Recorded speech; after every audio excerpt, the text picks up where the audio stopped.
yitwa Fornganye rutayizamu Karundura w'umunya Senegal wavutse ku itariki 7 z'ukwezi kwa 8 mu mwaka w'1999 avukira mu gace bita Sebikotane na gace gaherereye rero mu birometero 45 uvuye mu mujyi wa Dakar. Umujyi wa Dakar rero ukaba ari umurwa mukuru w'igihugu cya Senegal. Fornganye afite metero 1 na santimetero 85.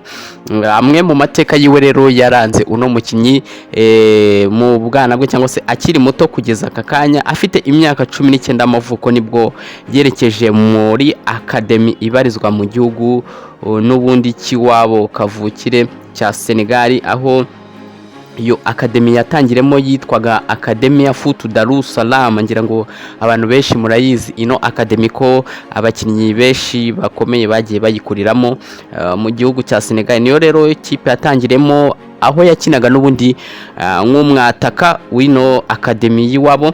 Ku itariki ya 2 z'ukwezi kwa 11 2019 yavuye muri Academia Foot Darus Salam yerekeza mu yindi academy yitwa Génération Foot.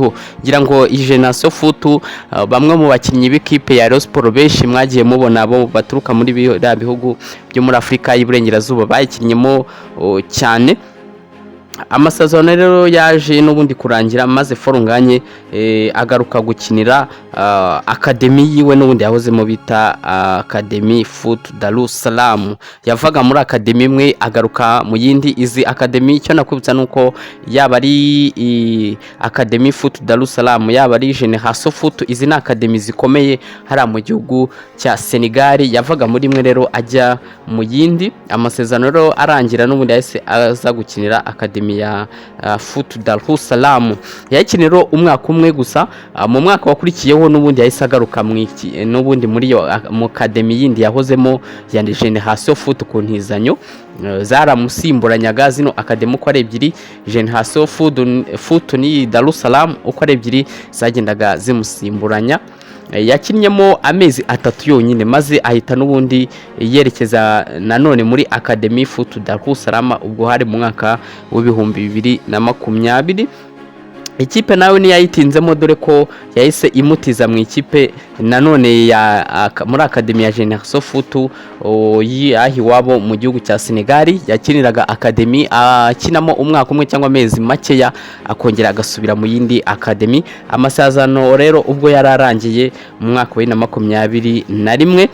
Fornganye nanone yavuye muri Génération Foot arangije yerekeza muri Ittihad Tanga yo mu gihugu cya Maroc. Iyi ni ikipe ikomeye yo mu gihugu cya Maroc. Urumva ko umunya Senegal yavuye mu gihugu cye cya Senegal asanzwe n'ubundi akinira Génération Foot academy ikomeye hari mu gihugu cya Senegal, ahita yerekeza gukina mu gihugu cya Maroc. Abanya Senegal n'ubundi kubera ko bafite talent cyangwa se impano ntibyamugoye kuko yese abona n'ubundi ikipe yo mu gihugu cya Maroc yitwa Ittihad Tanga. Ikina n'ubundi yari ikipe ikina mu cyiciro cya mbere cyo muri Maroc. Maroc n'ubundi turabizi ko ari kimwe mu bihugu byo mu Afrika ndetse no ku isi gifite championnat ku rwego rw'ejo ndetse kikanagira na equipe y'igihugu y'umupira w'amaguru ikomeye. Amasezerano yarangiye ku itariki 16 z'ukwezi kwa 8 2022 maze amara amezi 6 nta kipe afite. Mu kwezi kwa 3 2023 yerekeje mu ikipe ya Viagem Pribram yo mu cyiciro cya 3 muri Republika ya Czech ayikinira igihe kingana n'amezi n'ubundi 3 gusa, aho yayivuyemo amarandi mezi 4 nta kipe afite. Ku itariki ya 1 z'ukwezi kwa 7 2023 yerekeje mu ikipe ya Pribram n'ubundi yaravuyemo yo muri Republika ya Czech, yarongeye ayisubiramo aho nanone yayikiniye amezi 5 yonyine. Ikipe Rayon Sports muri byo bihe rero yari ifite ikibazo cya rutayizamu dore ko yari maze igihe idasohokera igihugu ndetse ishaka no gukora atake ikomeye cyane yaje rero kubenguka uyu mukinnyi ibifashijwemo n'ubundi n'abashinzwe kugurira iyi kipe abakinnyi, maze bagira inama yo kuba yakwigurira uno munyasenegale Foro Nganye bidatinze ku itariki 30 z'ukwezi kwa karindwi na 2024. Ikipe ya Rayon Sports yaje kumutangaho asaga miliyoni 160 z'amafaranga y'u Rwanda. Kugeza ubu Foro Nganye rero akaba ari umwe muri barutayizamu batsinze ibitego byinshi muri sezo ya 2024 2025, nubwo yaje kugira ikibazo cy'imvune cyatumye amara amezi asaga 7 ari hanze y'ikibuga ndetse ari no kwitabwaho n'abaganga.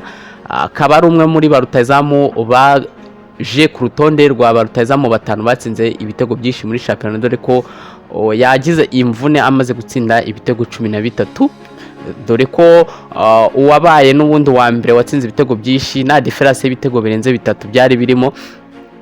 Gusa icyatangajwe nuko Foro Nganye ubu ngubu ameze neza, ari gukora imyitozo muri ekipe ya Rayon Sports, ndetse amakuru meza ari nuko mu kwezi kwa 11 agomba kuba yamanutse mu kibuga arimo aragenda anyanyagizamo ibitego incundura za bamwe mu banyezamu bakina shampiyona y'icyiciro cya mbere hano mu gihugu cy'u Rwanda, agenda azinyeganyeza, dore ko yari amaze igihe adatera baro mu ishoti cyangwa se ngo ajye mu kibuga akina imikino ifite icyo isobanuye itari imikino ya gishuti.